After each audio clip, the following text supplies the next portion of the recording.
De hecho, mucha gente cree, y esto es un mito también, que los productos deslactosados es porque le retiran la lactosa, y no es así. ¿Y exactamente en qué ayuda la creatina? Depende. Hay ciertos estudios que muestran una correlación en la prevención del Alzheimer. El ayuno intermitente sí funciona, pero ¿bajo qué contexto? Recientemente escuché que se queman más calorías haciendo ejercicio de fuerza. Tú puedes perder peso y de hecho es lo recomendable combinando ambas cosas, tanto ejercicios de fuerza como ejercicios cardiovasculares. Lo que importa al final del día es el total de calorías que tú estés consumiendo versus el total de calorías que estés gastando. Literalmente nuestro cuerpo es como una cuenta de banco, en la cual tú sacas y metes dinero, solo que nosotros no funcionamos con dinero, funcionamos con energía. El que quiere puede.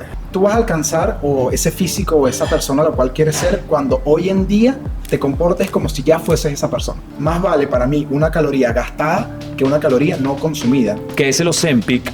Te corrige el problema, entre comillas, de manera aguda, pero no te corrige el hábito. Comer mucho o comer mal es una adicción.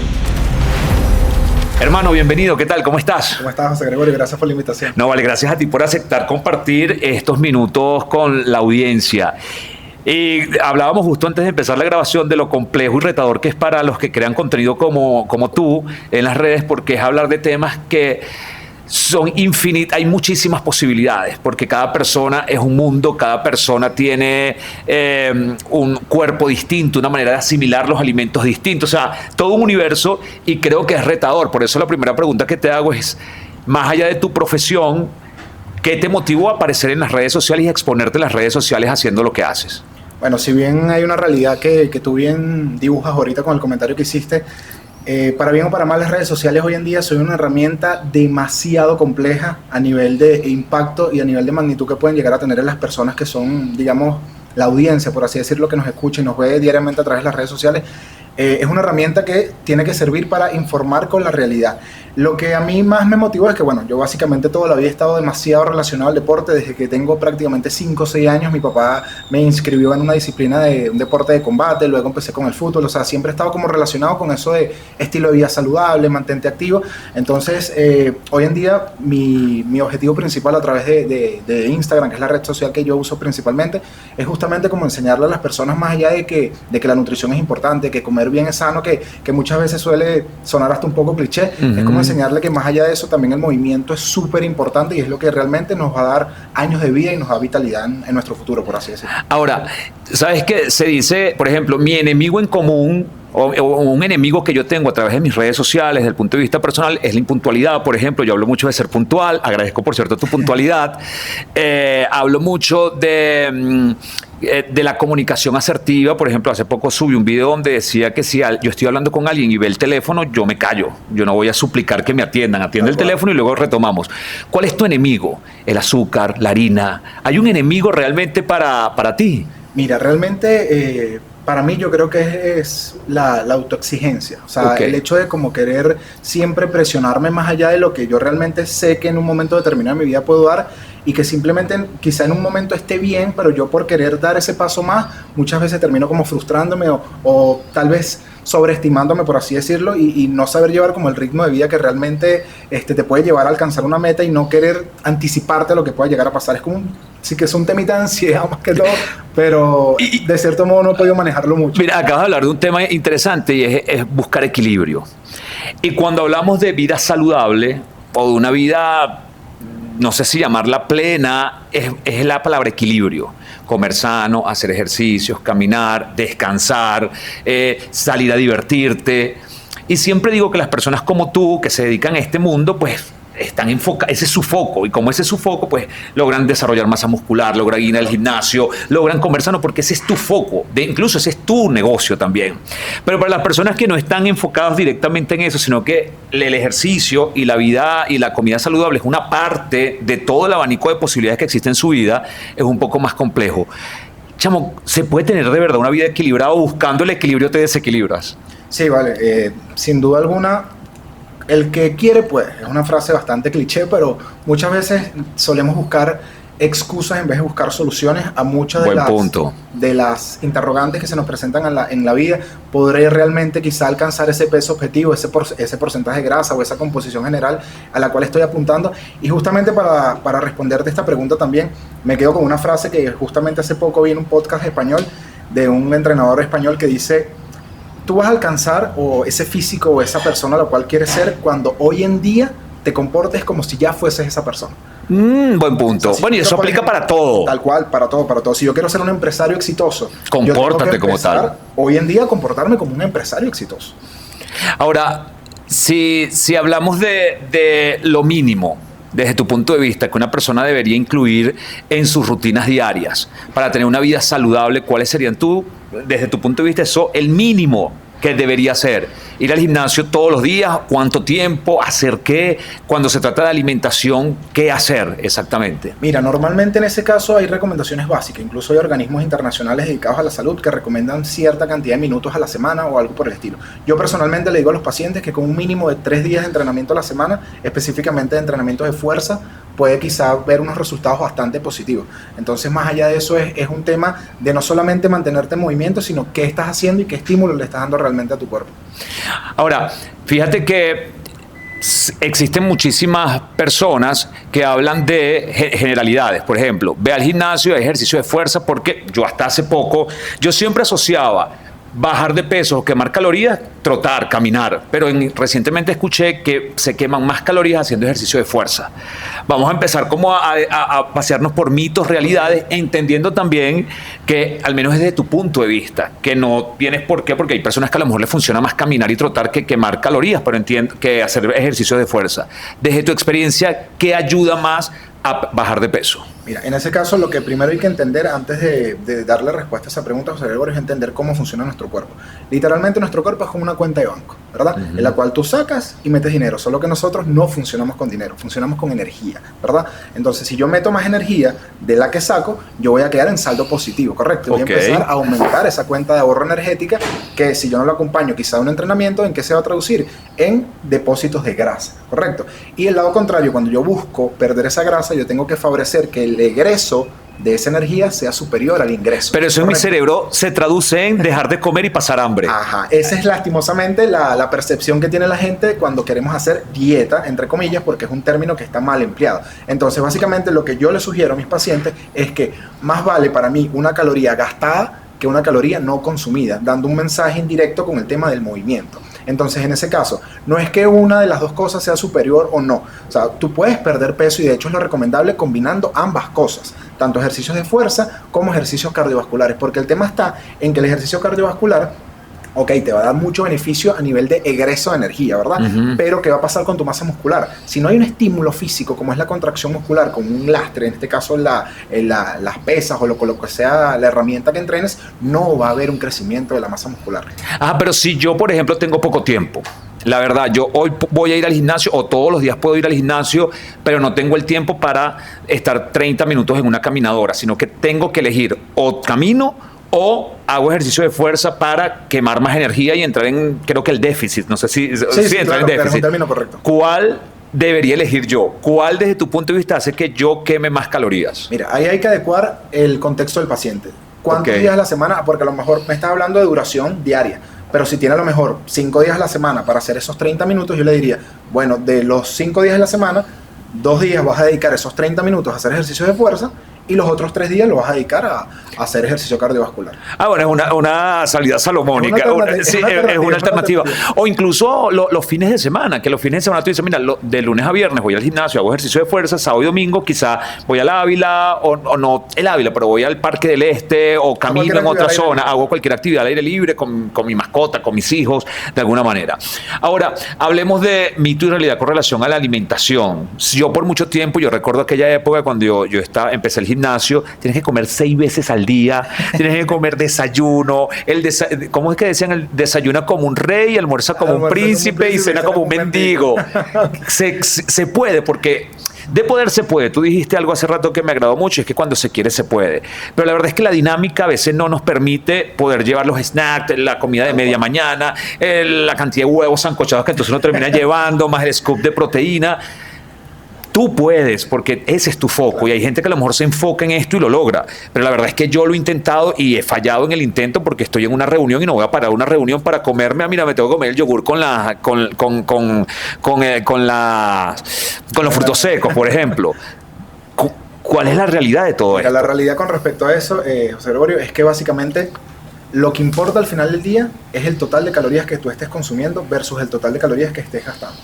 ¿A qué me refiero con esto? Es exactamente igual a nivel de energía que tú distribuyas 2.000 calorías, que es a lo mejor el requerimiento que tú tienes en 6 comidas, a que lo hagas en 2 o 3 comidas. Okay. Porque al final del día es como que, imagínate que yo te dé a ti $1.000. ¿Te los doy en billetes de 100 o te los doy en billetes de 50? Obviamente el volumen de billetes que vamos a tener en la mesa va a ser superior por el lado de los billetes de 50, ¿correcto? Pero por el lado de los billetes de 100 va a ser literalmente la mitad. Entonces sigue siendo el mismo monto total, pero está distribuido de forma diferente. Entonces eso pasa mucho con la gente que hace el ayuno intermitente. Yo puedo hacer ayuno intermitente quizá, pero siempre y cuando esté cumpliendo con mi meta de calorías en el día. Ok, ahora te consulto, si yo necesito 1.500 calorías y yo decido comerme un plato con 1.500 calorías a las 10 de la mañana, ¿puedo no comer en el resto del día? De poder puedes, pero ahí en términos generales lo que va a pasar es que muy probablemente el resto del día tengas momentos en que sientas hambre y obviamente el impacto metabólico que va a tener esa cantidad de comida, digamos, en un solo momento, va a ser muy diferente a si lo distribuyes en 3 o 2 comidas durante el día. O sea, lo ideal es calcular. A ver si entiendo perfectamente, es calcular cuántas son las calorías que tú necesitas y distribuirlas en la comida que vayas a hacer. Idealmente con el gusto del paciente. Hay pacientes que les gusta hacer 2 comidas, hay pacientes que les gusta hacer 3 comidas. El tema con eso está en que mientras menos comidas tú hagas, José Gregorio, es mucho más complicado para nosotros como los profesionales quizá coordinar para que esas comidas ayuden a tu recuperación muscular luego del entrenamiento. Ahora, el tema del bendito peso. Que eso, porque uno cuando ve el contenido de ustedes se ve chévere y dice, mira, son 200 gramos de proteína con 100 gramos de no sé qué y 50, pero parece que uno tiene que andar con un pesito por todos lados. O sea, no sé si me explico cuando trato de decirte, porque las personas que nos están viendo, la mayoría de las personas yo creo que fallan o fallamos en tratar de llevar un estilo de vida saludable por lo complicado que es sostenerlo en el tiempo. Yo he intentado hacer, bueno, voy a cocinar los domingos y los domingos distribuyo para toda la semana, pero entonces un domingo medio flojera, entonces ya rodé el lunes porque ya no me descontrolo. El tema de pesar la comida también a veces termina siendo un poco complejo. Si pudiésemos hablar desde el punto de vista práctico, aunque yo tengo una teoría, yo siempre he creído que cuando uno ve el plato de comida, uno sabe si está comiendo sano o no.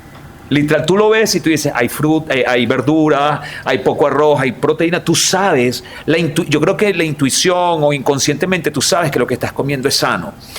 Pero no todo el mundo tiene la posibilidad de pesar eso. O si te corresponde comer en la calle, no tienes un peso en el restaurante donde vas a comer. Entonces, ¿cómo resolver esos temas de sostenibilidad en el tiempo de estas dietas? Lo primero que hay que tomar en cuenta es que para tú plantearte cualquier objetivo, tienes que organizarte. Sea a nivel de nutrición, sea a nivel de entrenamiento, sea a nivel financiero. O sea, la organización es la base y es la clave del éxito en la vida. Si tú no eres una persona organizada en cualquier ámbito que tú te desenvuelvas, lastimosamente la probabilidad de que tengas éxito en eso va a ser baja. Eso es así. Entonces, ¿qué es lo que ocurre? Si yo, por ejemplo, soy una persona que tiene un trabajo excesivamente comprometida en términos de tiempo, disponibilidad durante el día, yo tengo que buscar una herramienta que me sirva para, digamos, de cierta forma, ser lo más práctico posible en cuanto a la alimentación. Entonces ahí que entra preparaciones sencillas, porque hay una realidad que lastimosamente muchos profesionales de la salud, José Gregorio, incluidos nutricionistas, a veces tienden como a no decirles la verdad a los pacientes en el sentido de que, no, mira, la alimentación tiene que ser lo más balanceada, lo más colorida, lo más... No, o sea, tu cuerpo, José Gregorio, entiende de nutrientes, no entiende de preparaciones. O sea, si tú le das a él un pollo con arroz y plátano, él entiende como que, bueno, aquí tengo proteína, aquí tengo carbohidratos, pero no va a decir si el pollo está al curry, si el arroz es a la jardinera. O sea, no es así. Y lastimosamente, la mayoría de las personas falla es cuando buscan ese tipo de preparaciones tan laboriosas que tardan muchísimo tiempo en realizarse y por eso no son sostenibles en el tiempo. Entonces, mientras más práctico uno sea y mientras más uno entienda que el cuerpo entiende de nutrientes, no de preparaciones, más éxito va a tener en ese tipo de cosas. Brutal. La bateaste, pero fino, porque yo creo que ahí es donde está el secreto. Y yo siempre, a veces me ha pasado que digo, tengo que almorzar, no tengo nada preparado, entonces digo, bueno, huevos sancochados, una ensalada, que la combinación es nefasta, porque la verdad que es nefasta, terrible, la combinación es terrible, pero digo, tengo vegetales, tengo un poco de carbohidratos, claro, y tengo la proteína. Listo, o sea, nunca lo había escuchado que alguien me lo explicara, pero mi intuición me decía que así funcionaba. Le estoy dando lo que el cuerpo necesita para funcionar. Hablemos del bendito ayuno intermitente. Eso realmente, porque mira, cada vez uno escucha y hay gente que dice que no, que es terrible, que te puedes enfermar, otros que dicen que es perfecto, mil opiniones en torno a este tema. Y la verdad es que uno a veces no termina no sabe a quién creer o no sabe qué hacer, porque hay una infoxicación en el ambiente. A ver. Igual, eso es como todo. Imagínate que yo te quiero vender un producto. Obviamente yo te voy a hablar maravillas de ese producto. Naturalmente. Exactamente. ¿Por qué? Porque yo necesito que eso sea atractivo para ti. Entonces, ¿qué pasa con el ayuno? La respuesta definitiva es sí. El ayuno intermitente sí funciona, pero ¿bajo qué contexto? Porque ¿qué es lo que ocurre? La mayoría de los especialistas buscan que la persona se adecue al ayuno, no el ayuno a la persona. Entonces, la realidad es que el ayuno tiene que ser algo amigable para la persona que desea hacerlo, no una imposición del especialista de salud, ¿verdad? Porque si hoy lo mejor, yo tengo un paciente que tiene cierto nivel de sobrepeso, que necesito que en ciertos meses me logre una meta en cuanto a porcentaje de grasa, yo no tengo por qué imponerle el ayuno si es un paciente que le gusta todos los días hacer sus 3 comidas. Okay. Ahora, si es una persona que fácilmente no tiene mucho apetito en la mañana y yo veo que quizá el ayuno puede ser una herramienta útil para que logre su total de calorías en el día, yo lo utilizo bajo ese contexto. Pero yo comparo la efectividad de un ayuno intermitente con un protocolo convencional de un plan de alimentación con 3 o 4 comidas en el día y en términos de pérdida de grasa va a tener los mismos efectos. Exactamente igual. Ok, bueno, yo creo que en resumidas cuentas, y siempre lo recomiendan los especialistas que son serios, porque hay muchos por ahí que están simplemente buscando likes, es ve a un especialista, alguien que te acompañe, alguien que te asesore, alguien que te oriente, porque efectivamente cada cuerpo funciona de manera distinta. Hay una moda, yo no sé si llamarlo moda, pero si es algo que está usando o haciendo mucha gente, disculpen que no sé cómo se pronuncia, Ozempic. Okay. ¿Cómo se llama? Ozempic. ¿Qué es el Ozempic? Y no sé si has tenido pacientes de este tipo, sí, claro. Si crees que eso esté bien. ¿Qué opinión te merece este tema? Mira, en ese caso lo que primero hay que dejar bien claro que las personas, los especialistas en este caso, realmente o legalmente certificados para prescribir ese tipo de medicamentos son los médicos endocrinos. Okay. Esto es un medicamento sumamente delicado que no debe ser administrado de forma simple, sino que debe llevar un tratamiento médico farmacológico, además de un plan de alimentación, además de un plan de entrenamiento para que muestre resultados dentro del límite de lo tolerable y lo saludable. Porque básicamente una de las cosas que tiene este medicamento, como es el Ozempic y el semaglutid y los otros tipos de análogos de este tipo de medicamentos, es que inhiben el apetito. Uh-huh. Entonces, ahí donde vamos a llegar, como decía un profesor mío de la universidad, cuando de pérdida de peso o pérdida de grasa se trata, todos los caminos llevan a Roma, José Gregorio. Entonces, al final del día, si yo utilizo ese medicamento como una herramienta, yo estoy suprimiendo el apetito. Al suprimir el apetito, como menos, alcanza el déficit calórico. O sea, básicamente este medicamento, no sé si llamarlo medicamento, sí, es un fármaco. Ese fármaco lo que hace es que te quite el hambre. Es una de las principales herramientas o digamos de cierta forma, uno de los principales mecanismos en los cuales este fármaco funciona dentro de tu cuerpo y por eso promueve la pérdida de peso.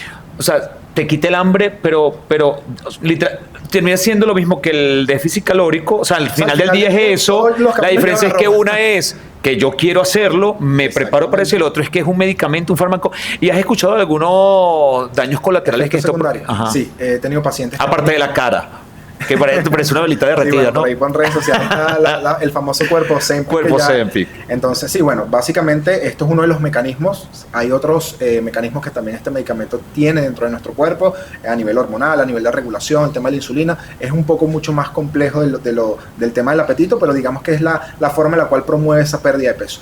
En cuanto a efectos secundarios, he tenido pacientes que han presentado rebote en el momento que lo abandonan después del tratamiento. ¿Por qué? Porque básicamente ¿qué hace este fármaco, José Gregorio? Te corrige el problema, entre comillas, de manera aguda, pero no te corrige el hábito. Claro. Te enseña a comer. Entonces, nada me sirve que yo me quite 10 kilos de grasa utilizando este fármaco y luego que lo suspenda, tenga los mismos hábitos que tenía antes de utilizarlo y vuelva a subir. Claro, naturalmente. Pudiésemos hablar de que el problema de comer mucho o comer mal es una adicción. Pudiese tratarse. De hecho, hace poco asistí a un congreso de nutrición en el cual tuve la oportunidad de hablar una ponencia acerca del suplemento creatina y un nutricionista especialista en trastornos neurológicos, él estaba hablando justamente de que ya hoy en día se está tratando la nutrición o el sobrepeso, la obesidad en este caso, como un problema psicológico también. Es que justo iba allí porque yo decía, si el problema del consumo de alimentos o el desorden alimenticio termina siendo psicológico, el abordaje tiene que ser como el abordaje que se le da a una persona que es adicta. Sí, sí, claro, claro. No sé si estoy siendo exagerado con esto, pero yo creería que sí. De hecho, ya entiendo que está comprobado que, por ejemplo, el azúcar es adictiva. Y si genera una adicción, pues la forma de tratar a las personas que son adictas al azúcar no es simplemente diciéndole evítala, es que hay que tratarlos como a los adictos y hay que darle ese seguimiento. ¿El azúcar tú eres de los que cree que definitivamente hay que erradicarla de nuestra vida o más bien dosificarla? Mira, yo soy de los que dice que hay que dosificarla, pero va a depender del contexto, porque hay que separar los grupos a los cuales nosotros atendemos o nos dedicamos. En este caso yo soy nutricionista deportivo. Yo le digo a un ultramaratonista o a un triatlonista que suspenda el azúcar y más nunca me volverá a ver. Porque, ¿qué pasa? Va a depender del contexto. El contexto es lo que determina la estrategia que tú vas a utilizar. Si yo comparo, obviamente, un maratonista versus una persona que entrena simplemente con objetivos de salud o estéticos, yo tengo que aprender a decirle como que, mira, obviamente no es cuestión de quizá eliminar el azúcar por completo, pero el incluirla no te va a traer ningún beneficio en este momento actual de tu vida. En cambio, al otro paciente yo le tengo que decir, mira, quizá no directamente el azúcar, pero vamos a utilizar herramientas nutricionales que provienen de básicamente lo mismo, miel o cualquier... ¿Por qué? Porque los requerimientos calóricos son demasiado altos en ese tipo de pacientes. Obviamente yo tengo que apoyarme muchas veces en este tipo de alimentos, como en este caso el azúcar. He escuchado, yo no sé si sea verdad o no, que termina siendo peor usar los reemplazos de azúcar, que son los edulcorantes, que terminan haciendo muchísimo más daño, que es peor... Eso es un mito, ¿no? Es un mito. Pasa mucho y sobre todo está ahorita de moda con el tema de los refrescos. Ajá. De hecho, si se dan cuenta, cuando vayan al supermercado, dense cuenta que hay muchas marcas de refrescos que no tienen azúcar a pesar de que no lo declaran directamente en la etiqueta. Para no hablar de marcas, bueno, hay uno que es verde, hay uno que es rojito. Entonces tenemos ese tipo de productos que desde hace muchísimo tiempo, lo que pasa es que la gente no lo ha visto, pero no tienen azúcar. Es básicamente hablar como de uno de ellos que es versión 0 o es versión light. Entonces, este tipo de herramientas, si bien no tienen por qué sustituir al agua, porque obviamente no van a ser más saludables que el agua, ni hay por qué catalogarlos como malos o buenos, simplemente son una herramienta para la persona que consume normalmente refresco del natural, es un paso más hacia una vida más saludable. Porque si ponemos los dos en una balanza, el natural versus el que no tiene calorías o el no tiene azúcar, obviamente voy a preferir el que no tiene azúcar. Pero eso no quiere decir que, el licenciado Samuel está mandando a las personas a tomar refresco. No, sino que es una herramienta que yo puedo utilizar para un paciente que le cuesta o lastimosamente no ha podido abandonar la versión tradicional. Vamos a dar un paso y luego damos el paso hacia el consumo más habitual de agua. Fíjate que hace rato hablabas del tema de la creatina. Hiciste una mención y qué bueno que hayas participado recientemente en una actividad donde hablaste de eso, porque hay muchos mitos que giran en torno a la creatina. Yo tengo consumiendo creatina hace muchísimo tiempo, de hecho ya se la recomiendan, lo que he escuchado, a personas que sin que estén en un tema de ejercicio, ayuda desde el punto de vista neurológico, tiene una cantidad de beneficios. ¿Cuál es el principal mito que tú escuchas con relación a la creatina? Lo que yo siempre he escuchado es como que la gente lo asocia con algo de anabólico, con algo de que te estás pinchando algo. Las mamás típicos que ven ese pote en casa y bueno, ¿qué haces tú con eso ahí, muchacho? Mira, definitivamente uno de los más comunes es que causa daño renal. Eso también lo he escuchado muchísimo. Ese es el más típico. De hecho, tengo una anécdota con un paciente que justamente, ¿qué pasa?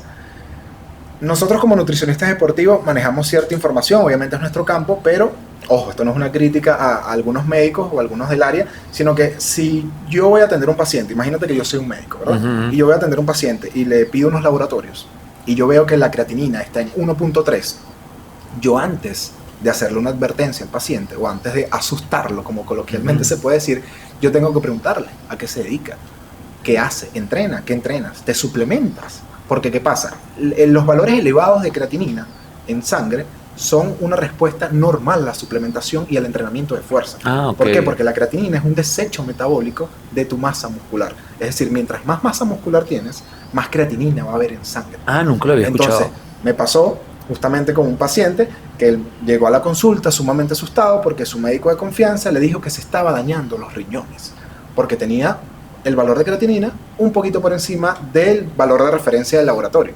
Cuando yo le explico, le digo, mira, coméntale a tu médico, él te preguntó si tú te suplementabas, él te preguntó qué tipo de entrenamiento haces. No. Eso es lo que está mal. ¿Y exactamente en qué ayuda la creatina? ¿En qué no ayuda, José Gregorio? Okay, bueno. Mira, actualmente, como bien tú decías, que se lo está dando se le está dando a personas que no hacen actividad física de forma constante, la creatina es el suplemento a nivel mundial con mayor evidencia científica y con mayor beneficio a nivel neurológico, a nivel cognitivo y a nivel de resistencia, fuerza y masa muscular en general. De los primeros beneficios que se ubicaron de este suplemento es el aumento de la masa muscular, la mejora de la resistencia y todo este tipo de beneficios quizás asociados al entrenamiento. Hoy en día se le está dando un poco más de importancia a la parte funcional a nivel neurológico y cognitivo. Justamente eso fue parte de mi ponencia que hice en el congreso que te comenté hace un instante, hablar de los beneficios neurológicos de la creatina.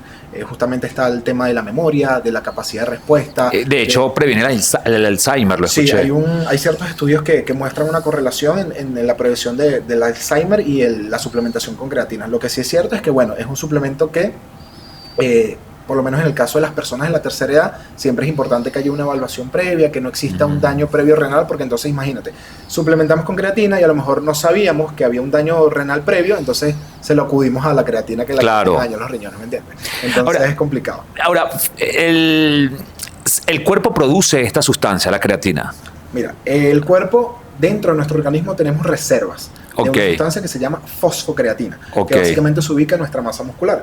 ¿Qué hacemos nosotros con la suplementación? Básicamente aumentamos esas reservas promoviendo que haya más cantidad.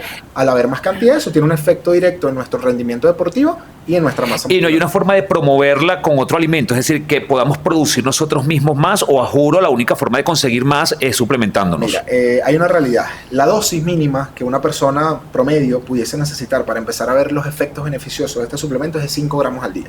Si yo quisiera buscar esos 5 gramos en comida, tengo que comerme, hay un pescado que es específicamente el pescado que más tiene cantidad de creatina, casi 1 kilo de un pescado que se llama arenque. Hay el arenque que se da mucho en Dominicana, en República Dominicana. A los 5 gramos, 1 kilo diario. Entonces, cuando sacas la cuenta, realmente no es muy rentable. Baja la suplementación, muchísimo más fácil. Recurres a la suplementación porque justamente la creatina también, José Gregorio, es uno de los suplementos más económicos en el mercado de los suplementos. ¿Por qué se habla tanto de que cuando se consume creatina tienes que incrementar también el consumo de agua? Porque este suplemento, básicamente, para su funcionamiento y para su correcta, digamos... absorción. Es no tanto la absorción, sino funcionamiento como tal. Él arrastra agua. Él hace que, digamos de cierta forma, el agua que está en el espacio extracelular entre dentro de la célula muscular. Y por eso es que es otro de los mitos más común que justamente... Que se te hincha de agua. Que retiene líquido. Ajá, correcto. La retención de líquido. Y esto es verdad. Solo que la retención de líquido es intramuscular y no es extracelular, como ocurre cuando hay un signo de insuficiencia cardíaca o insuficiencia renal, que es el típico signo de fobia, que es el que cuando tú presionas la piel, se queda hundida. Eso es retención de líquido. Eso ya es un problema que conlleva alguna patología o alguna condición en específica. La creatina lo que hace es ese líquido lo retiene dentro del músculo y por eso como que se vuelve más grande. Ok, la forma de consumirlo, porque yo conozco y yo también lo he hecho, voy a confesarlo, lo estoy haciendo mal, pero a veces el apuro y un poquito de agua y listo. Lo usual es, bueno, diluirlo en agua y consumirlo, pero a veces por el apuro, sin diluirlo en agua, sino directo a la boca y después un poquito de agua para pasarlo. Eso está bien, hay un momento específico para consumirlo. Hay quienes dicen antes de entrenar, después de entrenar. He escuchado que no importa en qué momento, siempre y cuando sea diario, esos 5 miligramos. Sí, 5 gramos. 5 gramos, perdón. Fíjate, el momento, dosis... hora exacta de consumo, realmente va a depender del paciente. Pero ¿qué es lo que ocurre? ¿Por qué te digo que depende del paciente? La dosis mínima es de 5 gramos al día, pero dependiendo del paciente, de la actividad que realice o de lo que quiera lograr, empezamos a manejar 1 gramo por cada 10 kilos de peso. Es decir, una persona de 80 kilos debería consumir teóricamente 8 gramos de creatina, que es por encima de la dosis. Pensé que eran 5 gramos independientemente de tu peso. A esa dosis normalmente responde la mayoría de la gente. Es como el estándar. Solo que si ya hablamos de quizá buscar unos objetivos un poco más altos y más allá de salud y estética, buscamos de cierta forma estandarizar la dosis a través de este cálculo. Ahora, momento de consumo, lo importante es que sea todos los días. Yo personalmente la suelo indicar a mis pacientes posterior al entrenamiento junto a alguna comida principal o junto a una merienda que contenga carbohidratos. Porque eso sí es una realidad y es un error fatal que he visto que algunas personas cometen, que es consumir la creatina en ayunas. Sí, yo nunca lo hago. Y esto es básicamente desperdiciar el producto, porque ella se absorbe y se metaboliza mucho mejor cuando va acompañada de alguna fuente de carbohidratos. Ok. Y correspondiendo, disculpa que te interrumpa, por el tema del dry shot, realmente es mucho más de cierta forma amigable para tu digestión, para el proceso digestivo, que simplemente la agregues a un vaso y la mezcles. Pero igualmente vas a ver, no es que vas a dejar de ver resultados si simplemente con que mantengas un consumo de agua adecuado a tus requerimientos durante todo el día, el suplemento va a tener efecto. Estoy investigando un poco con relación a este suplemento y hay quienes atribuyen problemas gastrointestinales, quizás incluso diarreas por el consumo de esta sustancia. Sí, hay una pequeña parte digamos, de la población que puede llegar a no tolerarla de la mejor manera, pero por eso también hay un tipo de creatina que es la micronizada, que viene como de cierta forma las partículas son más diminutas y eso de cierta forma facilita la digestión. Ahora, hay una realidad también, o sea, si bien la creatina tiene una tasa de éxito bastante alta, hay un porcentaje de la población que no responde a la suplementación con creatina. Esto pero es muy bajo, me imagino. Es muy bajo, pero es estadísticamente significativo. Y funciona y opera de la misma manera en el hombre que en la mujer. Sí, totalmente. O sea, el efecto es exactamente el mismo. ¿Necesita más la mujer que el hombre que la mujer, o el requerimiento diario es el mismo? El requerimiento es exactamente lo mismo, porque fíjate que incluso te acabo de comentar que funciona con base a tu peso corporal. Entonces, si tenemos quizá un hombre de 80 kilos y una mujer de 80 kilos, fácilmente pueden tener dosis de 8 gramos los dos. Ok, perfecto. Hablemos un poco ahora de eso de la carga. Que yo he escuchado mucho eso. Cuando estás en carga, después tienes que hacer un break, es decir, como depurarte. ¿Es cierto, es falso? ¿Lo puedes tomar continuado sin necesidad de hacer alguna pausa y limpiarte supuestamente de la creatina? Con respecto a lo de la carga, que es lo primero que me comentas, eso va a depender. ¿De qué? Del contexto. Porque ¿cuál es la finalidad principal de tu suplementarte con la creatina? Saturar las reservas de fosfocreatina para que eso empiece a tener algún efecto positivo en tu entrenamiento, en tu estilo de vida. Ahora, ¿qué ocurre? Lo que va a condicionar si yo necesito la carga o no es la premura con la que yo necesito saturar esas reservas. Por ejemplo, si yo soy una persona común y corriente que simplemente busca algún objetivo de salud o de rendimiento, no a plazo inmediato, sino a mediano o a largo plazo, yo fácilmente con mi dosis diaria de 5 gramos, yo voy progresivamente saturando. ¿Cuándo empiezo a ver los beneficios? Alrededor de los 20-25 días es que yo empiezo a ver los beneficios, porque ya en teoría al transcurrir ese tiempo empiezo ya a saturar las reservas de fosfocreatina. Ahora, si yo necesito iniciar la suplementación hoy porque la semana que viene tengo un evento deportivo, ahí sí es útil yo hacer la carga de creatina, porque necesito saturar esas reservas de fosfocreatina con mayor premura que si yo simplemente no tengo un objetivo puntual pronto. Ok, perfecto. Fíjate, hay algunos otros suplementos de los que se habla mucho cuando estás en el gimnasio o cuando quieres mejorar tu salud, que es la B12, hablan de vitamina D, vitamina C, unas que no es que sean necesarias, sino que ayudan a que las otras que estás consumiendo reaccionen más rápido. Te estoy hablando de los que escucho y desde la ignorancia al mismo tiempo. ¿Cuáles creerías tú que, aparte de la creatina, serían esos suplementos que debemos incorporar si queremos llevar una vida más equilibrada, si estamos yendo al gimnasio con cierta frecuencia, si estamos alimentándonos mejor? ¿Cuáles serían los que no deberían faltar nunca en nuestra alacena o en nuestro consumo diario? Mira, en ese caso te voy a responder con la palabra favorita de los nutricionistas deportivos. ¿Cuál es? Depende. Depende. Depende del contexto del paciente, porque por ejemplo, si hablamos de la creatina, sí quizá pudiese ser de uso universal. Ok. Ahora, está el tema del omega 3, que tiene muchísimos beneficios. Hay uno que trae omega 3, 6 y 9. ¿Es mejor ese? No. Que depende. No, ahí sí no depende, ahí es no. Ahí es un no rotundo, porque ¿qué pasa? La intención de suplementarte con vitamina, en este caso con omega 3, disculpa, es justamente porque nuestra dieta diariamente es muy pobre en omega 3. Súper pobre. Porque nosotros, cuando tú dices, si el origen es este, y cuando tú ves el origen, dices, eso yo no lo consumo casi nunca, al menos en la dieta venezolana. Entonces ahí es donde es quizá un poco más complicado suplir esa demanda o ese requerimiento a través de la alimentación. Entonces por eso recurrimos a la suplementación. Ahora, lo que sí es una realidad es que nuestra dieta habitual es alta ya en omega 6 y 9. Entonces, incluir un suplemento que contenga los 3 tipos de omega básicamente va a hacer que lo que realmente necesitamos, que es el omega 3, no se absorba de la manera adecuada. O sea, compiten entre los 3 por la absorción. Ok, entonces, en este caso, omega 3.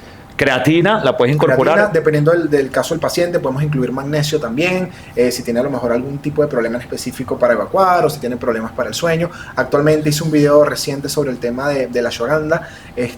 También se está utilizando mucho actualmente. Hablemos de la ashwagandha. Yo poco he escuchado de esto. A ver. Es básicamente una raíz que funciona como un adaptógeno. básicamente ayuda a tu cuerpo a lidiar con el estrés. Pero como yo bien dije en el video, no sustituye ir a terapia, no es que vamos a dejar sin trabajo psicólogo, sino que simplemente una herramienta más que en conjunto con tus buenos hábitos, en conjunto con el entrenamiento, te puede ayudar a lidiar y a disminuir los niveles de cortisol, que bueno, sabemos que es la hormona responsable del estrés. Ahora, sabes que existen unos suplementos, no voy a mencionar, que traen vitamina de la A, la Z, la X, la Y, la U, claro, los multivitamínicos. Escuchándote hablar de los 3 omegas, que dijiste que como que compiten por la absorción, ¿puede ocurrir esto mismo con los multivitamínicos o tú dirías que sí es recomendable? Porque te voy a ser honesto, cuando tú ves todo lo que ves en las redes sociales, dices, voy a tomar magnesio para dormir. Bueno, está bien, voy a tomar vitamina D porque no llevo mucho sol. Vitamina C para la elasticidad de la cara. Cuando vienes a ver, dices, tengo que comprar demasiadas cosas y como que te conviertes en un pastillero andante. Estos que son los suplementos que traen un poquito de todo no funcionan. Mira, de que funcionan, funcionan. Lo que hay que evaluar realmente es que la mayoría de estos productos trae unas dosis muy suprafisiológicas, es lo que realmente el cuerpo necesita. Y pasa mucho sobre todo con el tema de la vitamina C cuando se consume de manera externa. Justamente hace poco atendí a una paciente que me dijo que tenía indicación de 3 gramos de vitamina C al día. Me llama full la atención porque, o sea, cuando tú... Eso es mucho. Es demasiado. Porque, ¿qué pasa? A menos que exista una condición que se quiera buscar atacar junto a eso. O sea, generalmente las megadosis de vitamina C se suelen indicar en procesos virales o a lo mejor una persona que necesite recuperar piel por un proceso de quemadura. O sea, son contextos específicos en los cuales las megadosis de vitamina C pueden ser útiles. Ahora, cuando uno... De cierta forma, porque así como somos curiosos para muchas cosas, deberíamos ser curiosos para otras cosas que muchas veces no somos. Cuando tú investigas cuál es la dosis o el requerimiento de vitamina C que una persona necesita durante el día y comparas ese número con lo que estás tomando, te das cuenta que lo que estás haciendo es una locura. Generalmente la dosis o el requerimiento de una persona de vitamina C está por debajo de los 100 miligramos al día. 100 miligramos. Escúchame bien, si yo me tomo 1 gramo de vitamina C al día, estoy... multiplicando por cuánto? Por 10. Demasiado. Entonces, y también, no sé cuál es el término. Suplemento cuando uno consume más de lo que necesita, ¿cómo se llama? El suplemento... O por ejemplo, si yo necesito 1 gramo de vitamina C y consumo 1000 gramos de vitamina C, por citar un ejemplo, o sea que esto es loco. O sea, eso también me puede dañar el exceso de alguna vitamina en el cuerpo. Claro. Y básicamente en esos casos lo que, como dice un compañero, básicamente lo que estás teniendo es una orina más cara. Una orina más costosa, correcto. Claro, porque todo eso lo terminas, o sea, ese tipo de vitaminas que son hidrosolubles las terminas eliminando por la orina, el exceso. Bueno, sí he escuchado a veces que cuando consumes mucha creatina o te excedes, porque es una de las preguntas más frecuentes, la vi en Google, una de las preguntas más frecuentes, ¿qué pasa si me excedo de la dosis? Porque a veces, no sé si te ha pasado, yo me la tomé o no me la tomé. No pasa nada. No pasa nada. El cuerpo la va a desechar de forma natural. Yo al menos he escuchado mucho de la cúrcuma, del jengibre, del jugo verde. ¿El jugo verde realmente sirve de algo? Dime que sí, porque si me he perdido mucho tiempo. No, bueno, es básicamente una forma más de agregarle vitaminas y minerales a tu cuerpo. Ahora... Pero es una forma más... No sea, si no sirve... No te va a ayudar a perder peso. No, yo lo hago por perder peso. Con honestidad lo hago es porque digo, bueno, la cúrcuma desinflama, todos los beneficios que tiene todo eso allí. Naturales que tienen funciones antioxidantes, que regulan de cierta forma muchos procesos dentro de nuestro cuerpo y agregarlos de forma natural, sí tiene ciertos beneficios, pero no es como que... No es la fórmula mágica. Exactamente, no es que, bueno, me tomé mi jugo verde en la mañana, ahora en la tarde me almuerzo una hamburguesa, no fui a entrenar, pero voy a ver resultados porque me tomé como yo, que salí y me ha pasado muchas veces que yo soy un paseador de frutas. Metí en el bolso esta mañana una manzana y le he paseado todo el día, voy a llegar a la casa y no me dio chance en algún momento de comer, y me ha ocurrido muchas veces con el cambur y todo esto. Quizá si tú tuvieses, no sé si hay un alimento que tú lo tengas como el superalimento, tu consentido, que tú digas, este lo puedo incorporar a diario, es maravilloso, le recomiendo a todo el mundo que lo consuma a diario, ¿cuál sería? Mira, en ese caso yo amo y adoro la avena. La avena es como... Pero he escuchado que inflama. Eso va a depender también del paciente. Si tu palabra favorita, depende. Pero bueno, la avena, ¿por qué? Porque es demasiado versátil. O sea, yo puedo usar la avena... para hacerme un atol, puedo usar la avena en harina de avena para hacerme unas panquecas, puedo utilizar la avena como parte de un batido proteico, o sea, puedo utilizarla... Pero con leche de origen vegetal. O puede ser con lo que el paciente se sienta bien. Sí hay una realidad de que cada día te das cuenta y lo ves en la calle. Incluso no solamente yo lo veo con el tema de la atención a mis pacientes, sino que tú agarras a cualquier persona en la calle y le preguntas si tolera bien la leche completa, Sí. y por lo menos una de cada tres te va a decir que no. De hecho, me ha tocado mucho que a veces café con leche. No. Sí, tal cual. Porque puede Eso ocurrir. Es normal, Gregorio, porque fíjate, a medida que nosotros vamos envejeciendo, nuestro cuerpo va disminuyendo la cantidad de una enzima que se llama lactasa, que es la que nos ayuda a procesar la lactosa. De hecho, mucha gente cree, y esto es un mito también, que los productos deslactosados es porque le retiran la lactosa, y no es así. Es porque le agregan la enzima que nuestro cuerpo en ese momento tiene deficiente, y de esa forma podemos absorberla y metabolizarla. ¿Qué? Tal cual. Yo juraba que era eso, De le hecho, quitan la cuando vayas al lactosa. supermercado, revisa una leche deslactosada y vea los ingredientes, y vas a ver dentro de los ingredientes la enzima, lactasa. Mi superalimento, y me dirás tú si es un superalimento o no, si está bien o no, que puedo, no lo consumo todos los días, pero cada vez que puedo lo hago, es el aguacate. Ok. ¿Sí está bien? Sí, está bien. Lo que pasa es que hay que tener especial cuidado con el Pila aguacate. para bajar de peso porque es grasa igual, ¿no? Exactamente. Entonces Ok. hay que tener especial cuidado en la cantidad y la frecuencia con que lo suelo incluir en mi alimentación. Porque me ha pasado mucho con pacientes, sobre todo con mujeres, que, ¿sabes qué? El tema de, no, yo solo como ensaladita, yo solo incluyo este tipo de alimentos, pero, ajá, cuéntame, ¿qué lleva la ensalada? No, la ensalada lleva almendras fileteadas, lleva aguacate, ajá, pero ¿cuánto aguacate? No, bueno, como medio aguacate. Cuando te das cuenta, el exceso calórico que estás teniendo en grasa casi que duplica lo que pudiese tener si incluyeras alguna fuente de carbohidrato en ese plato. Chamo, esto se lo he preguntado a varios, lo he consultado, lo he buscado, ChatGPT, todo, he hecho todo lo necesario, porque si hay un alimento que es muy versátil también, como la ven, es el huevo. Tal cual. Sancochado, frito, en revoltillo, lo mezclas con varias cosas, o sea, me parece que es muy práctico. Pero se ha escuchado, por muchos años, se afirmaba que la parte amarilla del huevo incrementaba el colesterol y hacía daño. Luego se empezó a decir que no. Ahora hay un punto medio como que sí, pero que no, si tienes 10 huevos, solo incorpora 3 yemas, o sea, que hay de cierto o falso en esto. Mira, hay una realidad que obviamente a medida que ha actualizado todo el tema de estudios científicos, de que se han actualizado investigaciones, hay una realidad actual, y la respuesta definitiva es depende. ¿Por qué depende? Nada más y nada menos. ¿Por qué Depende. depende? Este podcast se va a llamar así, depende. Porque, ¿qué pasa? Digamos que en el común de las personas, en la mayoría de las personas, el huevo entero, junto con todos sus componentes, no tendría por qué aumentar los niveles de colesterol. Porque, ¿qué pasa? Hay dos tipos de colesterol: el que introducimos a través de la dieta, Ajá, y el que nuestro cuerpo produce de manera natural, ¿verdad? Entonces, ¿qué ocurre? Si es un paciente que a lo mejor tiene un antecedente, porque hay una carga genética importante en las dislipidemias, de que yo tengo un padre, de que tengo un abuelo que ya viene sufriendo de colesterol alto a lo largo del tiempo, muy probablemente, más allá de que yo tenga una dieta sin huevo, voy a sufrir de colesterol. Hay una probabilidad, un riesgo bastante alto. Ahora, si yo incluyo el huevo dentro de mi dieta, tengo que, si tengo ese antecedente, tengo que quizás cuidar más aún la cantidad que puedo consumir durante el día. Ahora, ¿qué puede pasar también? Tengo pacientes totalmente sanos que pueden llegar a comer hasta 10 huevos al día y tienen los valores de colesterol totalmente bien. ¿Por qué? Porque pasa un tema que no solamente es con el huevo, sino con muchísimos alimentos. Pasa con la avena, pasa con el arroz, pasa con la pasta, que son como esos alimentos que siempre están como satanizados en el mundo del fitness, porque engordan, que muchas veces cualquier patología o cualquier condición médica que se desarrolle a partir del consumo de algunos de estos alimentos, siempre se lo quieren atribuir solo al alimento. Por ejemplo, el más común, las personas diabéticas casi siempre asocian que el paciente diabético era porque consumía mucho azúcar. Y no es así.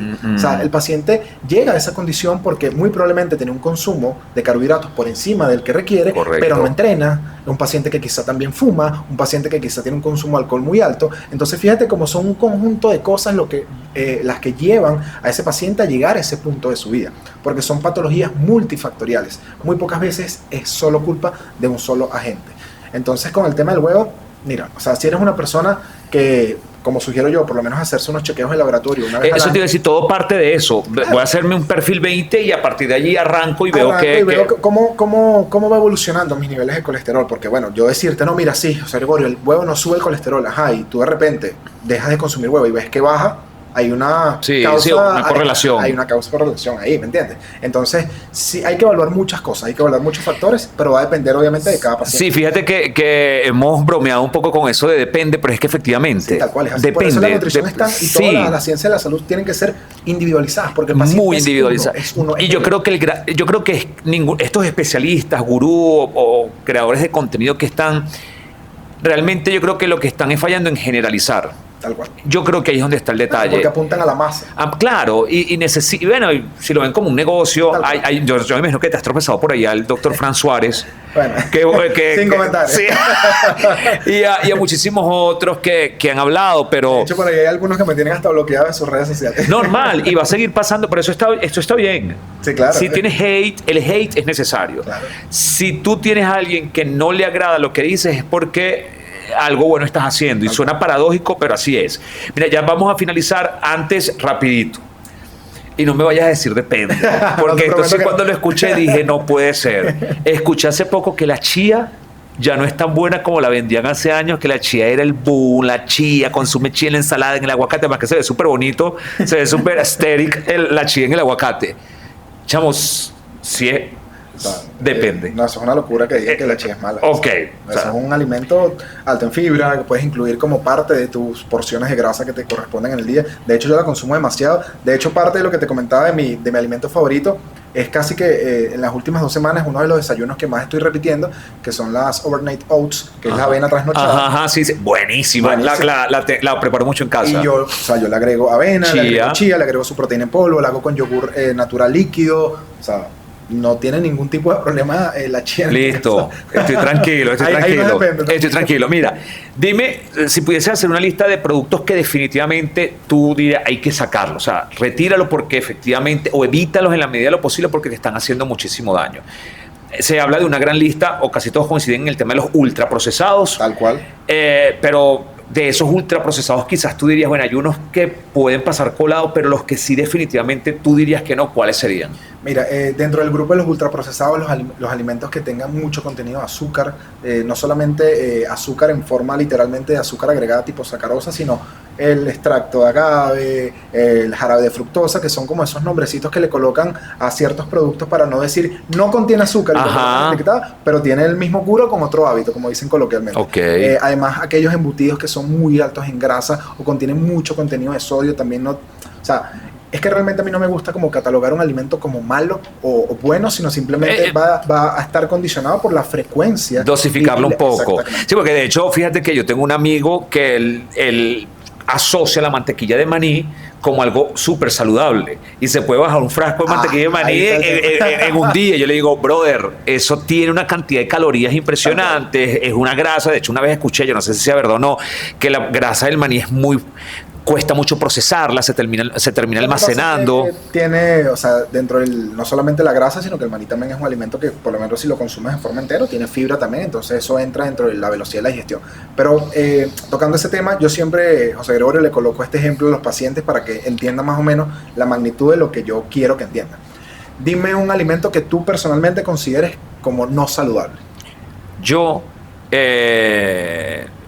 algo que sea frito. O sea, para mí algo frito es no saludable. Un pequeño es no saludable. Y dime uno que tú consideres saludable. El aguacate. Ok, perfecto. Encaja perfecto con lo que vamos a hacer en el ejercicio. Imagínate que tu objetivo principal es perder grasa corporal, ¿correcto? Okay. Para eso necesitamos alcanzar un déficit calórico, ¿verdad? Ajá. Ahora, si tú todos los días te comes un pequeño, uno solo, y te comes también ese mismo día un aguacate completo, ¿cuál de esos dos alimentos está retrasando más tu evolución hacia la pérdida de grasa? Yo diría que el pequeño, creería yo que el pequeño. Pero cuando evalúas la carga calórica que representa comerte el aguacate no, completo, yo no quiero escuchar eso que vas a decir. Supera grandemente a lo que te está aportando el pequeño. Claramente, ¿qué beneficios tiene el aguacate? Que obviamente es un alimento con grasas saludables, el pequeño es frito, tiene básicamente, depende si lo haces tú o lo compras, puede llegar o no ser ultraprocesado, pero que en términos de impacto calórico, lo que hay que tener bien claro es dosis y frecuencia. Esas son las palabras clave.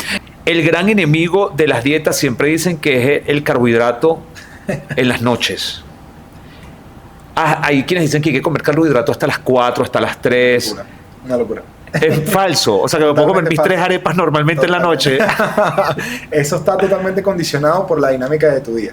Por ejemplo, imagínate que tú, José Gregorio, entrenas a las 7 de la noche, porque es el horario que tu dinámica laboral te lo permite. Ujú. Yo voy a quitarte los carbohidratos en la cena sabiendo que es la comida que tienes disponible después de entrenar. Una locura. Una locura. O sea, conclusión, depende. Exactamente. Parece mentira y Pero parece es un así, chiste. Suena chistoso, Repetitivo. pero depende. Depende. Así será. Hermano, muchísimas gracias. Que Gracias estés bien. por la invitación y bueno, siempre abierto a la posibilidad de compartir en estos espacios, siempre sea conciencia de por medio y con la verdad por delante. Espero que hayas disfrutado de este capítulo tanto como lo hice yo. Por favor, recuerda suscribirte, dejar tu like y por supuesto también tu comentario. Nos vemos en el próximo capítulo.